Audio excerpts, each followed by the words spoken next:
in the shadowed annals of the galaxy's darkest age, when hope was but a flickering ember. The seeds of legends were scattered across the uncaring void.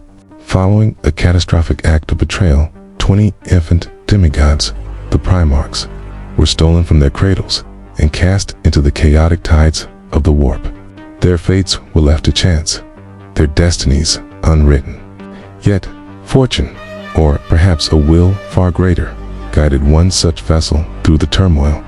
Like a fiery teardrop streaking across the heavens, a stasis pod descended upon the civilized world of Macragge, its trajectory ending in the heart of a dense, ancient forest, carving a scar into the pristine landscape. The crash did not go unnoticed.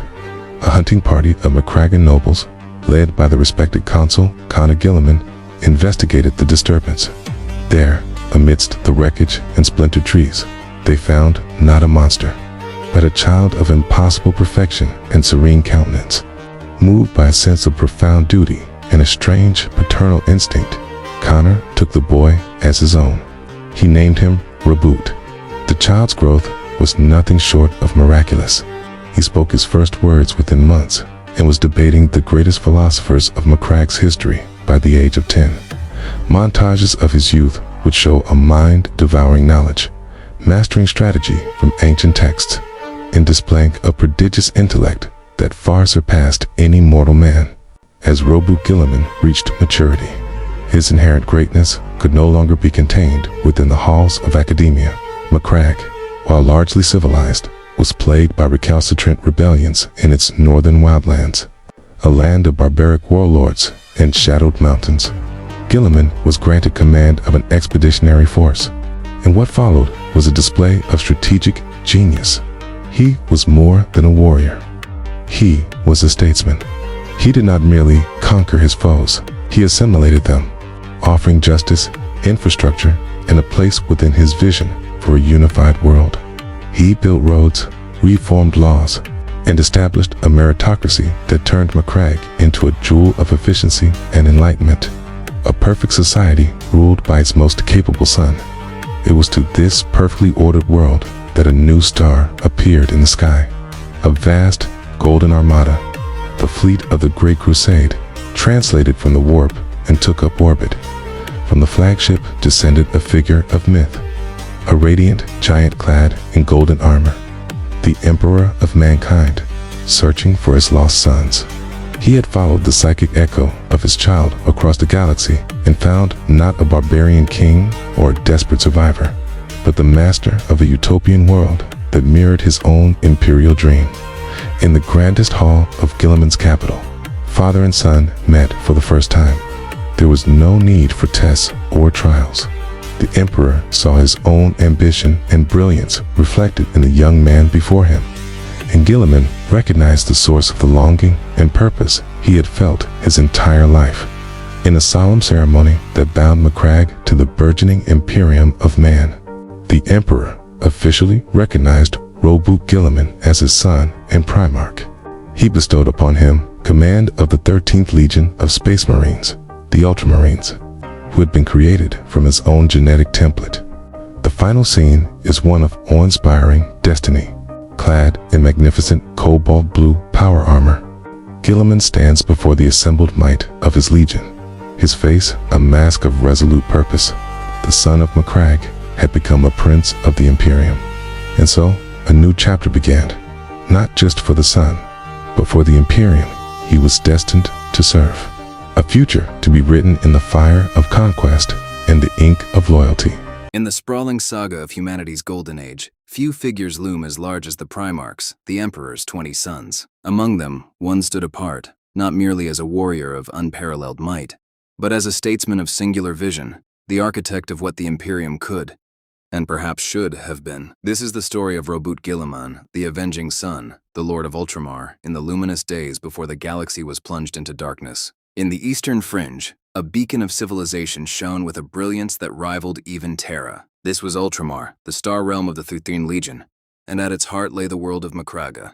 Its capital, a gleaming metropolis of alabaster and gold, was no mere fortress city.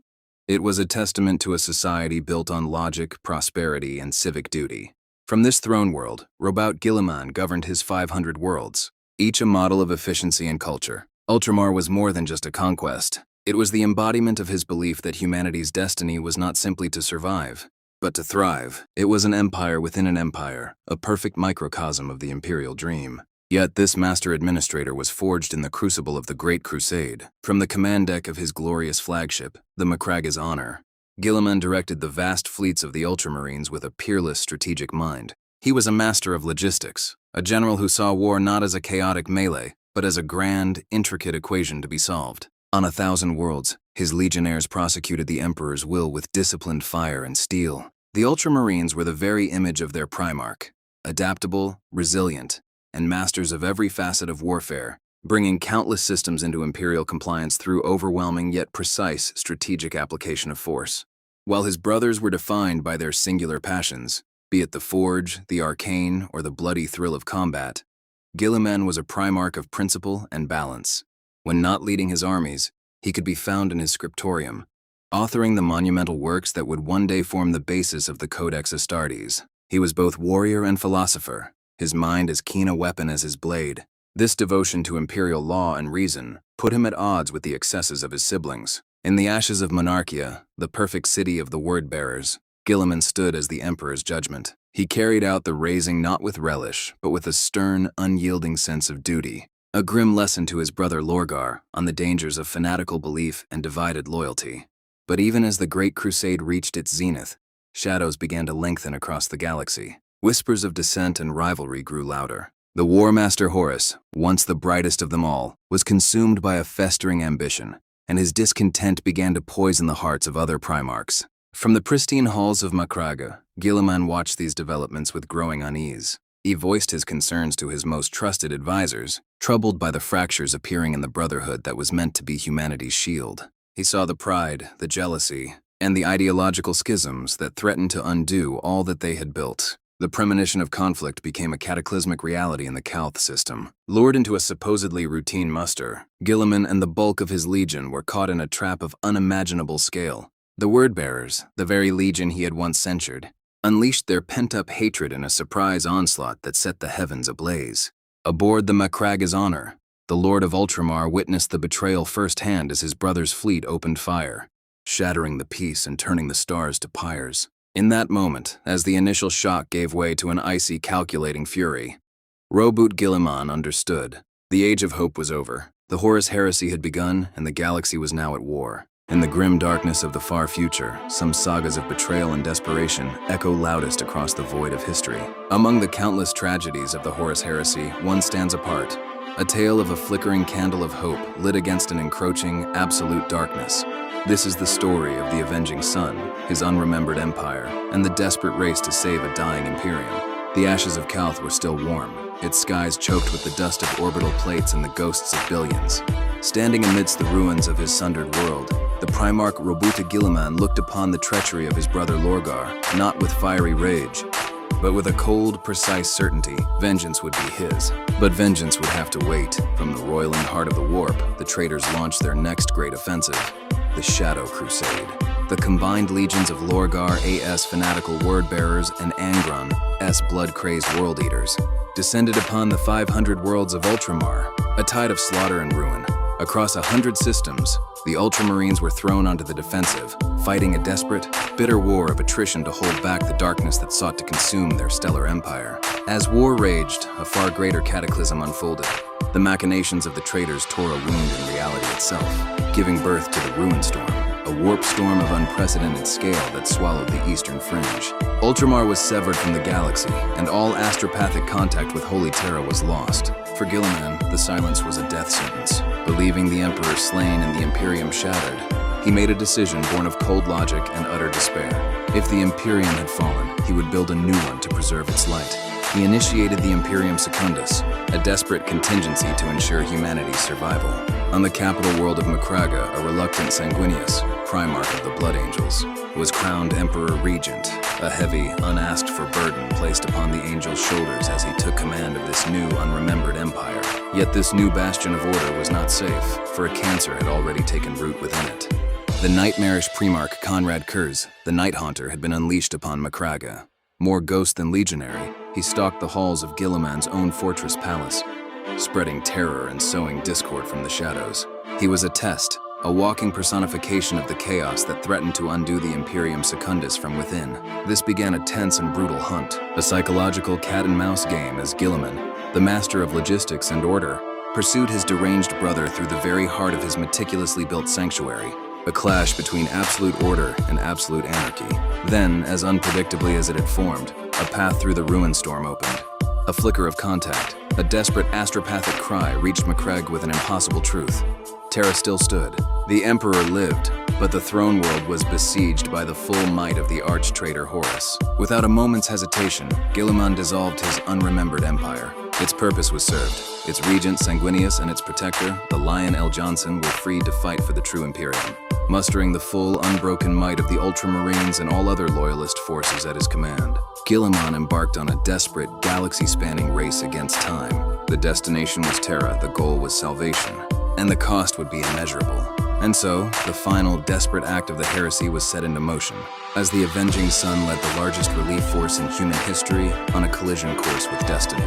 But that is a story for another time. In the final, desperate hours of humanity's greatest civil war, the cradle of mankind burned. Terra, the throne world, was a vision of apocalypse, its skies choked with the fire of warring fleets and its sacred soil ground to dust beneath the tread of traitors. The Imperial Palace, a monument to an age of reason and hope, had become the galaxy's most contested fortress, a bastion besieged by the very suns the Emperor had created to defend it. As the legions of the arch-traitor Horus hammered against the final gates, the fate of the Imperium and all of humanity hung by the most slender of threads. The last hope for reinforcement, the largest loyalist fleet ever assembled, was still light years distant, a promise of salvation that might arrive too late. The Tetrarch of Ultramar, Roboute Guilliman, waged a war on two fronts, one against the myriad foes that blocked his path, the other against the inexorable tyranny of time. His fleet, a magnificent armada of Ultramarines and allied forces, was a spear of retribution aimed at the heart of the rebellion. They tore a path through the void, shattering traitor blockades and navigating treacherous warp storms that clawed at their hulls. On the command bridge of his flagship, the Macragge's honor, Guilliman stood as a figure of cold, calculating fury. The weight of a million worlds rested upon his shoulders. With every strategic gambit, every ruthless sacrifice of ships and men, he purchased precious seconds, hoping they would be enough to turn the tide. But time was a luxury he did not have. As the Ultramarines blazed their trail of vengeance across the stars, the ultimate drama played out in the heavens above Terra. Aboard the Vengeful Spirit, the flagship of Horus Lupercal, the final tragic acts were set in motion.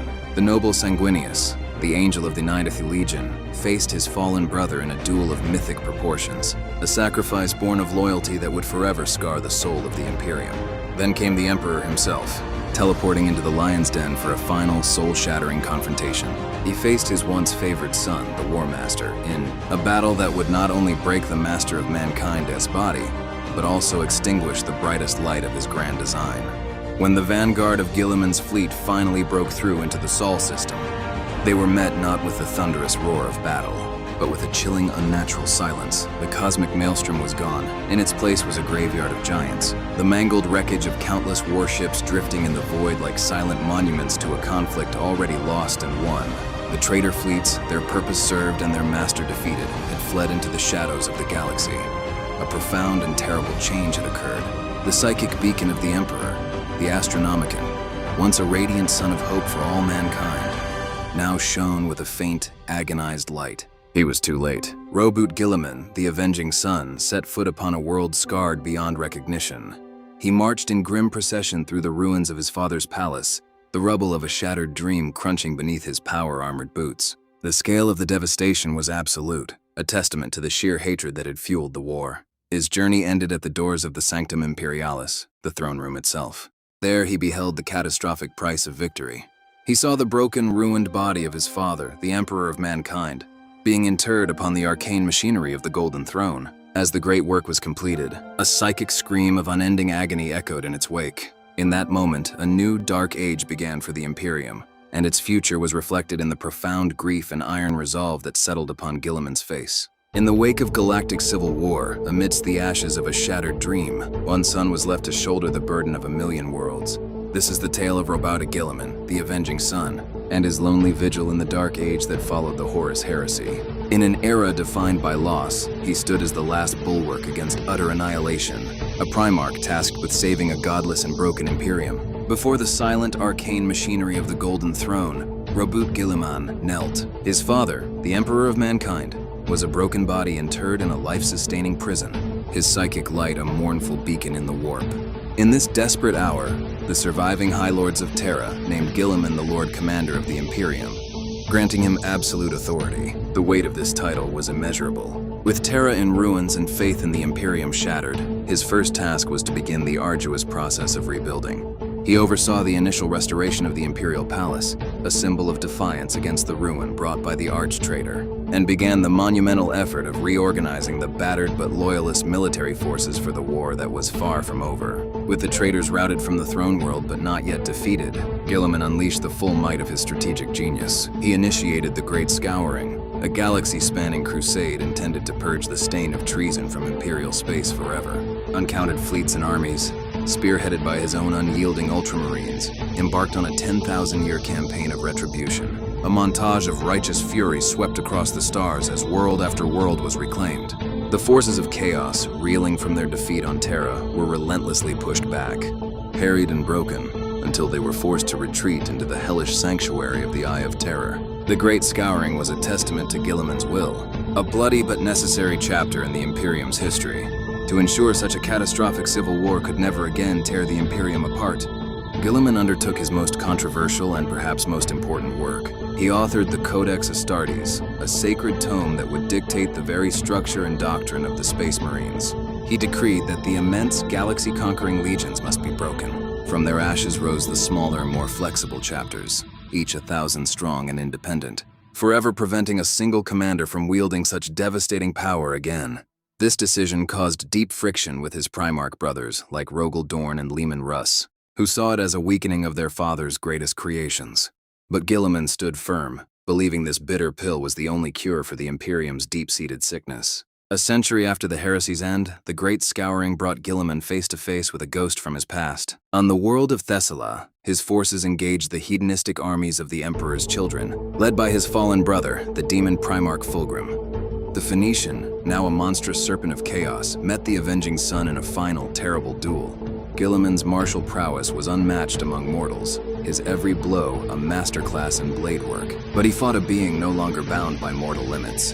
Fulgrim, empowered by his dark patron, moved with unnatural speed and fought with treacherous cunning, his every move an insult to their shared heritage. In the heat of battle, Fulgrim goaded his brother, exploiting his grief and sense of duty. While Guilliman momentarily faltered, distracted by Fulgrim's taunts about their father's failure, the demon Primarch saw his opening. He struck, his demonic blade slicing across Guilliman's throat. The wound was laced with a potent spiritual poison, a venom so virulent that not even the superhuman physiology of a Primarch could overcome it. As the Lord Commander fell, his life fading, his Ultramarines' honor guard fought through the demonic host to retrieve his body. They carried their dying Primarch back to the heart of his own realm, Macragge. There, in the Temple of Correction, he was placed into a stasis field at the very moment of his death. And so he lay, frozen at the precipice of death, a monument to a lost age and a forgotten hope.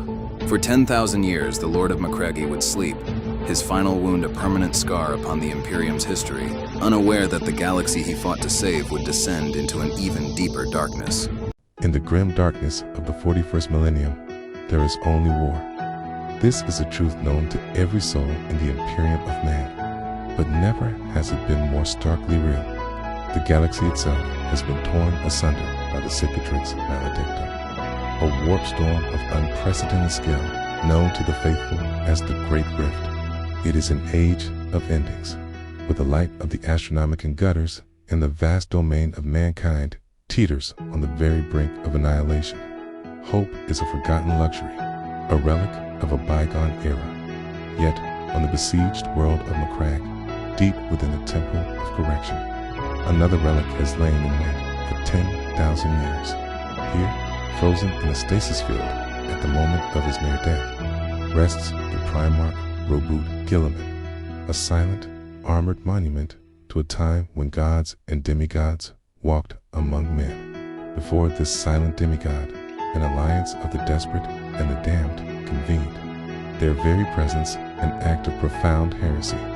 One was the Archmagus Dominus Belisarius Call, a radical tech priest of Mars whose 10 millennia of life were spent pushing the boundaries of sanctioned knowledge. He had forged a new suit of power armor, a masterpiece of arcane technology he called the Armor of Fate, designed not merely to protect the Primarch, but to actively sustain him. His counterpart was a figure of alien grace and terrifying power, Yvraine, the emissary of the nascent Aldari god Ennead. She, who walked between the worlds of the living and the dead, held the final, impossible key to psychic might to rekindle a soul extinguished by a poisoned blade 10,000 years prior.